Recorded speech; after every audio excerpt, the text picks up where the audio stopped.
Audio Jungle.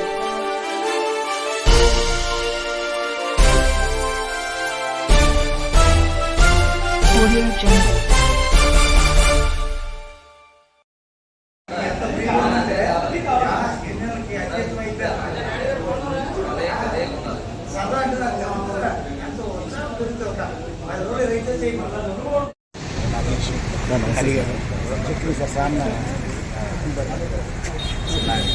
सारे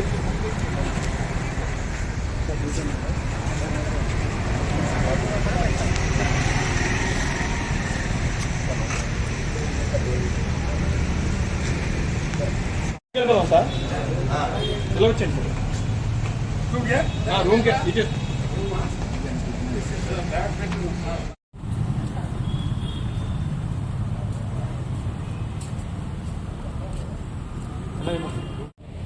మన union తరఫున గారికి మన వాల్మీకి నాగరాజు గారు ఓకే ఇచ్చి సత్కరిస్తున్నారు.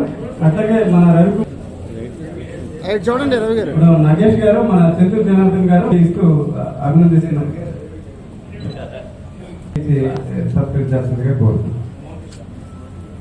కృష్ణ గారు ఇప్పుడు మన విజయవాడ ప్రెస్ క్లబ్ కు సంబంధించిన సీనియర్ నాయకులు నిమ్మక జయరాజ్ గారికి ఓకే ఇవ్వాల్సిందిగా నిమ్మక చలపతిరావు గారు నిమ్మరాజు చలపతిరావు గారు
మన పూర్వ అధ్యక్షులు అలాగే ఇక్కడ ఆగి పెద్దలు సుబ్బారావు గారు కానీ మేము కానీ రామచంద్రరావు గారి నాయకత్వం అదేవిధంగా ఇక్కడ ఉన్న నాయకత్వాన్ని కలవటం కాకుండా అనేక సమావేశాలు ఏర్పాటు చేసుకోవడం జరిగింది. ఈరోజు ఇక్కడ విశాఖపట్నానికి సంబంధించి జిల్లా మహాసభ ఏర్పాటు చేసుకోవడం, మీరంతా కూడా నూతన కార్యవర్గాన్ని ఏర్పాటు చేసుకుని తద్వారా ఏపీడబ్ల్యూఏ కార్యక్రమాలు దానికి అనుబంధ సంఘాల విభాగాలను ఏర్పాటు చేసే కార్యక్రమాలను ముందుకు తీసుకెళ్లే కార్యక్రమాన్ని తీసుకోవడం అభినందనీయం. జర్నలిస్టుల సమస్యలు జర్నలిస్టుల పక్షాన పోరాటం చేస్తూ ఏపీడబ్ల్యూఏ రాష్ట్ర వ్యాప్తంగా నిరంతరంగా ముందుకు పోతున్న పరిస్థితి మీ అందరికీ తెలిసిందే. భారతదేశంలో వర్కింగ్ జర్నలిస్ట్ యూనియన్ ఉద్యమం ప్రారంభించిందే ఏపీడబ్ల్యూఏ.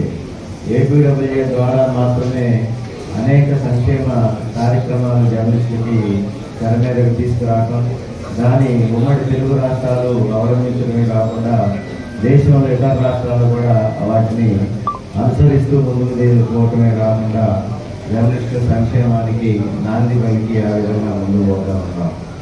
ఇప్పుడు భారతదేశంలో జర్నలిస్టుల సమస్యల మీద పోరాడుతూ ముందుకు పోతున్న సంస్థ ఇండియన్ జర్నలిస్ట్ యూనియన్.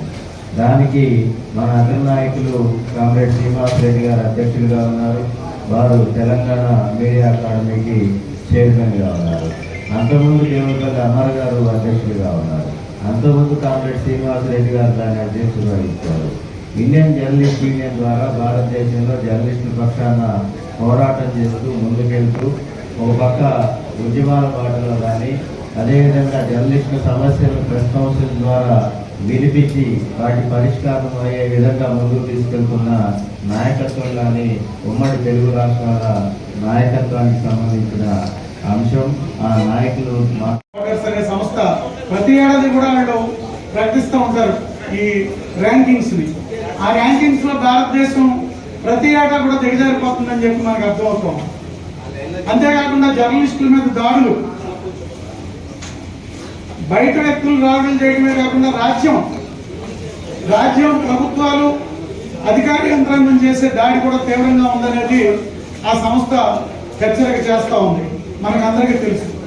ఇంకోటి ఏంటంటే, మా మీద దాడులు జరిగినాయి, మాకు రక్షణ కల్పించండి అని చెప్పి జర్నలిస్టులు మనం కేసులు పెట్టుకుంటే ఫిర్యాదుల్ని స్వీకరించి రిజిస్టర్ చేసిన తర్వాత దర్యాప్తు జరుగుతున్నది ఏ దిశలో జరుగుతుంది అనే అంశం మీద ప్రెస్ కౌన్సిల్ ఆఫ్ ఇండియా ఒక ఉపసంఘాన్ని నియమించి దేశం అంతా అధ్యయనం చేయమన్నప్పుడు వాళ్ళు చాలా ఆశ్చర్యకరమైన విషయాన్ని వెల్లడించింది. ఆ ఉపసంఘం ఏంటంటే, పాత్రికేయుల మీద దాడులు జరుగుతున్న కేసుల్లో దాదాపు 92% కేసులు రిజిస్టర్ అయిన తర్వాత కూడా ఇంతవరకు విచారణకు రాలేదు గత 15 ఏళ్ళుగా అని చెప్పి ఆ ప్రెస్ కౌన్సిల్ ఆఫ్ ఇండియా ఉపసంఘం నివేదిక ఇచ్చింది.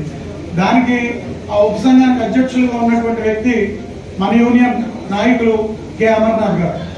అలాగే విచారణకు వెళ్ళినట్లలో కూడా శిక్షలు పడుతున్న కేసులు చూస్తూ ఉంటే ఎక్కువ శిక్షలు పట్టలేదు, అంటే కేసులు వీగిపోతున్నాయి. దర్యాప్తు చేసేటటువంటి అధికారులు దాన్ని నీరు కార్చే విధంగా పనిచేస్తున్నారని ప్రెస్ కౌన్సిల్ ఆఫ్ ఇండియాలో వచ్చింది.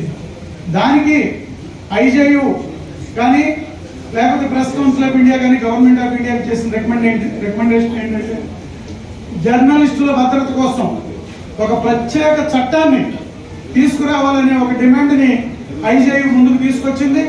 మనం గతంలో చెన్నైలో జరిగినటువంటి జాతీయ మహాసభల్లో దీన్ని మనం ముందుకు తీసుకురావడం జరిగింది. దాని మీద కూడా రేపు చండీగఢ్లో జాతీయ కౌన్సిల్ సమావేశాలు జరగబోతున్నాయి. ఈ సమస్య మీద మరింత లోతుగా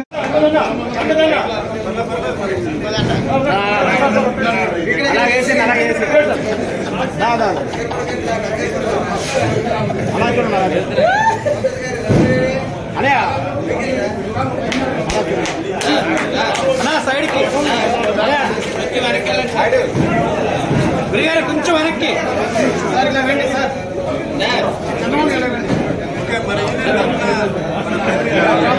సైడ్